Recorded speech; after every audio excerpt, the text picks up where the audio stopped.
ما امروز آمدیم به یک بازسازی دیگه و یکی از آبادی‌های دیگه از وطن. ما امروز به سرک شوربازار کابل آمدیم، قسمی که شما خودتون می‌بینید. این پروژه یکی از پروژه‌های به اصطلاح ساختمانی بازسازی است که شما سرک جور می‌کنید. سرک شوربازار است که از پیگمنان شروع شده تا قاضی ختم میشه. در حدود 293 متر است، طول ازی است. در حدود ازی 300 متر تقریبا 293 متر. چقدر از دکان‌ها و چقدر از ساختمان‌ها اینجا تخریب شد؟ اینجا هیچ تخریب نشده از تخریبی نداشتن اینجا. تخریبی نداشتن. منطقه شوربازار همه برادرها دیدن که تنها اینجا دستور شاه و کراچی و اینا بدن. واسه اینا برادرای ما که لابراتوار آمدن یا هم پروسه خاص خود دارن. اینا کنکاری میکنن به اندازه‌شان او وزن میکنن. ریگ و جغل یایش محاسبه میکنن، وزنش محاسبه میکنن، با دزوی را وزن میکنن. اینجا باید برای ما میگن. سلام و درود سر یک شما خوبان. امیدوار هستم خوب صحتمند و سر حال باشید. از هر گوشه دنیا که ما رو ببینید از دل با عافیت به تن داشته باشید. ما عمران قیمی هستم و شما را یک بار دیگر خوش آمدید میگم به یکی از گزارش‌های شهری دیگه. ما امروز آمدیم به یک بازسازی دیگه و یکی از آبادی‌های دیگه از وطن. ما امروز به سرک شوربازار کابل آمدیم، قسمی که شما خودتون می‌بینید. سرک شوربازار بازسازی میکنن. دوباره یک سرک دیگه اینجا میسازن چون قبلا اینجا خیلی بیروبار بود. ما امروز آمدیم ببینیم همراه انجینر صاحب از این پروژه صحبت‌های داشته باشیم تا چقدر وقت میشه این پروژه رو آغاز کردن و چه سهولت‌های نو ایجاد میشه. با ما باشین تا آخر برنامه را میریم همراه انجینر صاحب از این پروژه صحبت‌های می داشته باشیم.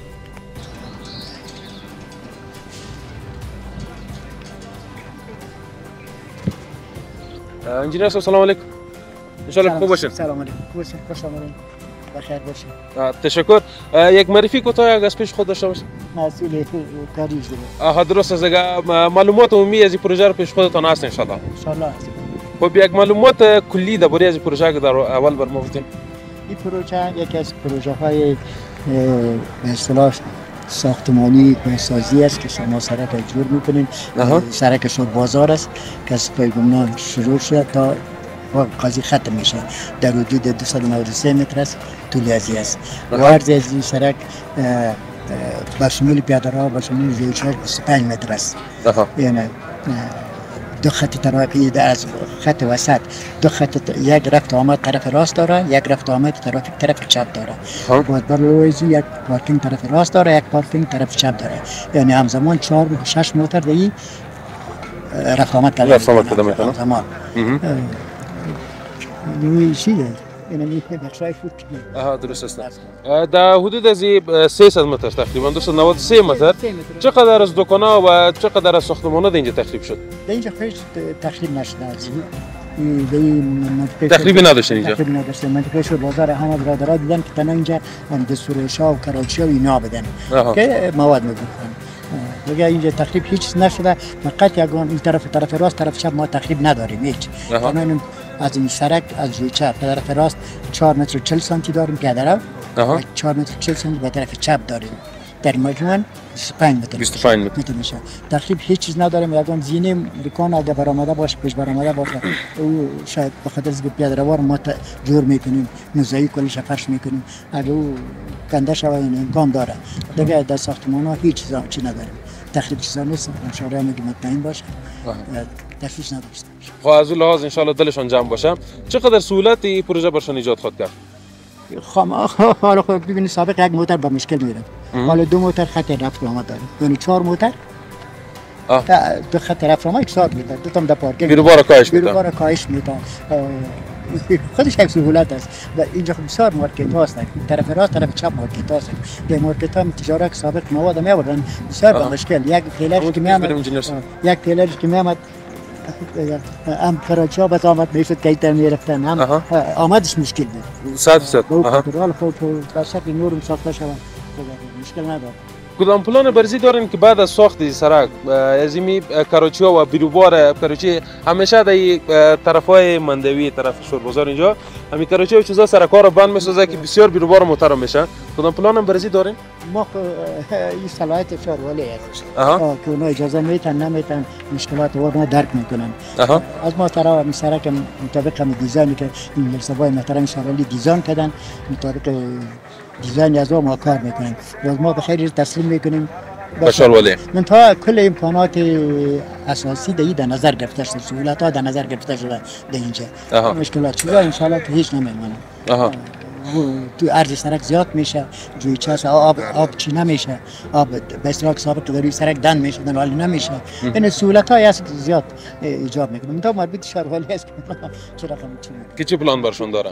استحکامات و مقاومت سرک اگر ما بگیم که چقدر مقاومت؟ ما پیشتر از کردیم که این مطابق دیزاین است. دیزاین از شهروالی چی کرده دیزاین کرده. همین کارهایی که ما میکنیم مطابق نور تقریبا مطابق نور بین‌المللی است کار میکنیم.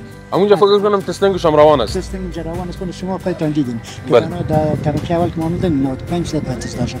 دفعه دوم که 120 موند از این باید 97% تست داشته باشه. نتیجهش مثبت باشه. اگر نه بازون اجازه نمیده.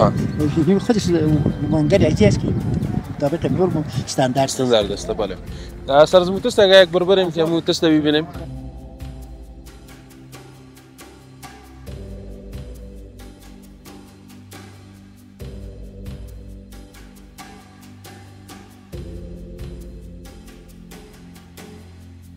خوب انجینر صاحب درباره از تست یک معلومات مختصره بر ما بده که تست چقدر بر پروژه شما کمک میکنه؟ محترم این پروسه ساختمانی و کار ساختمانی نموتو است که باید یک کار پروسه که پیش میره باید از اون باید تست بگیره. خصوصا کسایی که یاد دیزاین کردن اونا دیگه سر از میام مطمئن هستن. به اون خاطر ما این کندنکاری از یار کردیم اینجا سبیت فرش کردیم اینجا حالا کمپاکشن کردیم 95% باید تست بگیره 95%. این به این معنی که مثل زمین قبلی واره عادی واره اون تو 95% بیاد چی داشته باشه باید پاس شود. واسه اینا برادرای ما که لابراتوار آمدن یا هم پروسه خاص خود دارن، اینا کندنکاری میکنن به اندازهشون او وزن میکنن، ریگ و جغل یایش محاسبه میکنن، وزنش محاسبه میکنن، بعد از اون وزن میکنن. اینجا باید برای ما میگن باز اینا دفتر دارن چون رابطه‌شون رسمی است از طرف وزارت شهرسازی، از طرف وزارت شهروالی یا تایید شدن. اینا اسناد از یار مورد اعتبار خود قرار میدن. باز اگر فرضاً 95% در ساپلیت است و 97% در سابیس است اگر در اونجا چی شود این تست بتن باز یا برای ما اجازه کار میدن که ما دیگه پیش بریم و اگر نداد نمیزن. دیروز ما اونجا تست کردیم 90 نمی قسمت 92% برآمد. 92% چون از ما کمش باید 95% باشه. به اون خاطر باز امروز باز اینا را پروسه که دادن سر از عملی کردیم، آبداری کردیم، کمپاکشن کردیم، لودر سرشکست. اینا رو بعد از اون چی میشه؟ اینا رو باز تست میکنن. اگه باز 95% پورا کرد باید بر ما اجازه کار میده که ما پیشتر بریم و اگه پورا نکرد باز همین پروسه رو باز تکرار میکنیم. آب میزنیم و لنگر سر از این میگرده و بالاخره تا چی باید استاندارد شود. استاندارد شود و نور میخواد بگیره. تست از جای انشالله دقیق است با فرم از مربوط ما نمیشه. این مربوط خود شهروالی میشه. چون اونا تایید کردن اینا را و اونا معرفی کردن که به اینش چی شود. مثلا از این چند تا شرکت که ما معرفی میکنیم از اون یک اونا تایید میکنن، میرن نور میبینن، ابزار کارش میبینن، وسایل کارش میبینن، انجینرهایش اسنادش بررسی میکنن، سابقه کاریش میبینن، بعد از اون لابراتوار رو تعیین میکنن. باز ما اونمو لابراتوار که آمد از ما تست میگیره و نتیجه کار از یار باز بر ازوا روان میکنن، بر شهروالی روان میکنن، برای کسایی که انجینر صاحبایی که دیزاین کردن بر ازوا و هم یک نقشه برای ما روان میکنن. باز جلوی از ما کار میکنیم. درست است. بسیار زود تشکر از پیش ما انجینر صاحب. مزاحم وقتتون شدیم. تشکر از اینکه وقتتون رو بر ما دادین. بخیر باشین انجینر صاحب. وقت خوش. خداحافظ.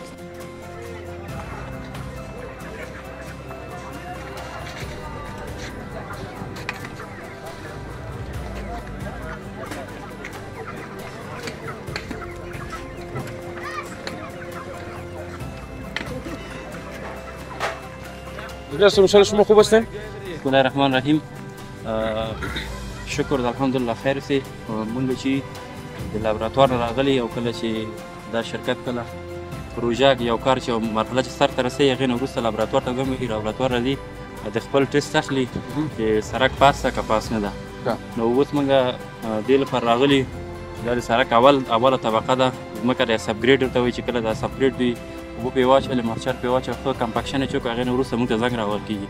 مونږ بیا د هغې نه وروسته راغلو ټیسټ کوو خپل پروژه د ښاروالۍ ده که چېرته ټیسټ کامیاب وه خو مونږ ورته وایو چې پاس ده او که چېرته صحیح ساحه نه وه کمپک شوې هغه بیا موږ هغې نه وروسته ورته وایي چې تاسو کولی شئ په ده باندې بیا اوبه واچوئ بېرته یې کمپکشن کړي چې ساحه برابره شي او ټسټ پاس شي. دا تاسو اول ټسټ وکړه مخکې لیدنه هم تاسو ټسټ کړی و؟ نه موږ د سرک هرې مرحلې د بېل بېل لازو ټسټ لپاره دا د دې اول لیار ده چې سبګریډ ته ویل کېږي. دا چې کله دوی واچو اول لیار د اول ټسټ ده. دې نه وروسته موږ ټسټ کوو محاسبه یې کوو چې ګورو شاروالۍ کوم نور هم چې دا باید دا ټسټ 15% دی. 15% نه که چېرته ټیټ و هغه انټروال نه شو بیا موږ ورته وایو چې دا باید تاسو بېرته له سره کمپکشن کړئ رولر پرې باندې وګرځول شي او چې د کله هغه شو کامیاب شو پس له هغې موږ ورته اجازه ورکوو چې هغې نه وروسته دویمه طبقه واشي. دې نه وروسته بیا بله طبقه اچول کېږي چې سبیس ورته ویل کېږي. یوه طبقه یې څو متره وي؟ یوه طبقه نو هغه نو باید دوی په کار پورې اړه لري چې دوی 80 متره کولی شي 80 متره پورې که نه چې په ورځ کې دونه کار هغه کولی شي څونه دوی کولی شي. دا پروژه چې 293 متره ده دوی اوس 80 متره تقریبا هغه کړې ده هغه سبګریډ یې اچولی ده. د هغه ټسټ لپاره راغلو موږ په 50 متره کې هر 50 متره کې یو ټسټ اخلو. دا په 60 متره کې او بل موږ په 80 متره کې اخلو بل ټسټ. اوس دا ټسټ هم چې اوس وخت دا خلاص شو د کار؟ د کار خلاص شو. د نتیجه څه وخت معلومیږي؟ اوس معلومیږي نتیجه موږ چې کله دا مراحل ټول خلاص شو بس له هغې نه قانون محاسبه کوي چې کله محاسبه شو بیا دوی پروجیکټ منیجر ته وایي چې دا ټسټ پاس ده که پاس نه ده. ډېر ښه. دا ټسټونه څومره کومک کوي د سټنډردو ته د سرکو او څومره مقاومت ورته جوړوي؟ دا خو چې دا کله چې په ټسټ باندې لابراتوار سره په همکارۍ باندې کار وشي دا 100% کومک کوي. سرک سم راځي سرک د هر د کمپکشن صحیح وشي ټول مراحل صحیح وشي او دا شرکت چې دا هر وخت چې هره مرحله کله سر ته ورسېږي موږ ته یو زنګ راوهي. لابراتوار په مشوره باندې کار کوي او دې نه موږ خاوره وړل کېږي اول کاره طبقه چې اچوي هره مرحله خاوره اول لابراتوار کې چک کوو هغه چې هغه شو بیا ورته چې دا صحیح ده هغې نه وروسته بیا خپله موږ ساحه کې مرادي حضوري ټسټ مخلو. بس تاسو نه ډېره مننه انجینر صاحب. مننه. د کار مزاحم نه کیږو تاسو خپل کار مخته وړئ. ډېره مننه. خیرس خدا پامت. خب دوستای عزیز شما خودتون دیدین تست سرک که تقریبا کار تست خلاص است منتظر نتیجهش می باشیم. نتیجهش نمیفهمم اگر زود اعلان شد بر شما حتما میگیم که نتیجه تست از چی شد. این پروژه را قسمی که قبلا بر ما انجینر صاحب گفتن حدود 300 متر پروژه است که هر 50 مترش یا 70 مترش یک تست صورت میگیره که تستش اگر 95% استاندارد پورا کرد متوقع کار برشان اجازه میده و اگر پورا نکرد دیگه کار موجه توقف میشه تا که سرک به استانداردهای خود جور میشه. خب هم خیلی از سرکار دیدیم در کابل خیلی از بسازی‌های قوی خیلی از پروژه بزرگی در کابل روان است. اگر همش به این استانداردها با این فرما خاتمه به بهره برداری سپرده شود و ما خدا بسیار کابل زیبا و با استانداردهای جهانی خود داشت.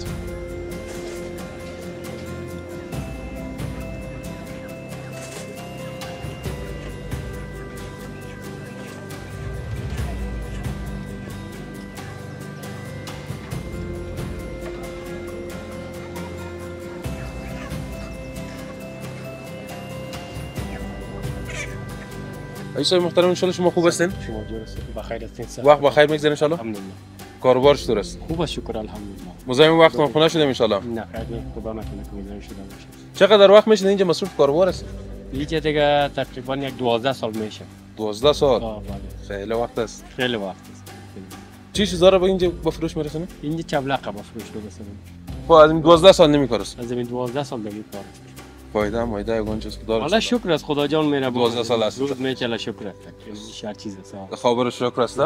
ما امروز آمدیم از طرز این سرک شوربازار که خیلی وقت اینجا مونده بود بسیار بیروبار و ازدحام و سرک خراب بود این حال بازسازی میکنن. این برای شما چقدر سهولت ایجاد کرد؟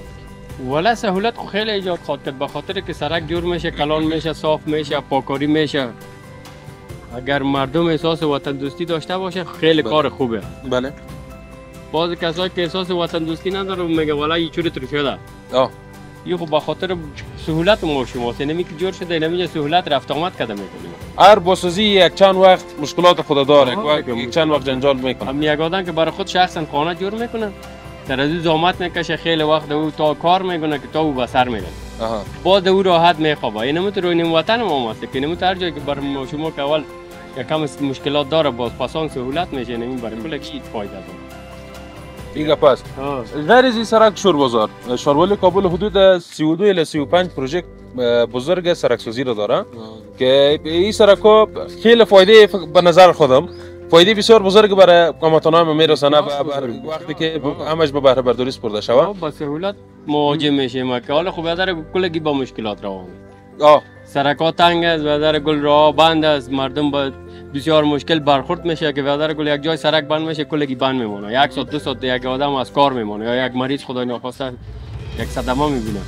اینی که وزر گل راه کلان میشه، سرکا آزاد میشه، بر مردم سهولت میشه. این بسیار کار خوب است، کار نیک است. بسیار تشکرش به شما واجی صاحب. چی پیام چی گفتنی شما به شهرولی کابل و به مردم کابل دارید؟ والا مردم کابل تا که میتونن این از سهولت استفاده کنن، برای مردم کار نیک کار خیر کنن که بدر کلگی دو خوش باشه. و شهرولی هر چی زودتر میتونه که یک کار را که پروژه را که میگیره زودتر تمامش کنه خوبتر است، که هم برای خودش خوب است، هم برای وطن خوب است، هم برای مردم خوب است. یعنی دیگه یک کار نیک است که نمیتونه باقی زودتر انجامش بده. بسیار تشکر از پیش ما، مزاحم وقت نمیشه. خداحافظ، خدمت باشه بر ما. وقت خوش. خب دوستای عزیز، صحبت‌های هموطن ما رو شنیدین و همچنان از انجینیر صاحب محترم شنیدین که پروژه حدود 293 متر است که وقتش مانده تا به بهره برداری سپرده شود، ولی بسیار به استاندارد بالای ساخته میشه که شما قبلا صحبت‌های انجینیر شنیدین و همچنان همه کار از سرک دیدین. خب آهسته میرسیم به آخر برنامه. این بود از برنامه امروز و داشته‌های برنامه ما. مثل همیشه با امید آبادی و رونق وطن. تا برنامه بعد شما رو بالای منان میسپارم.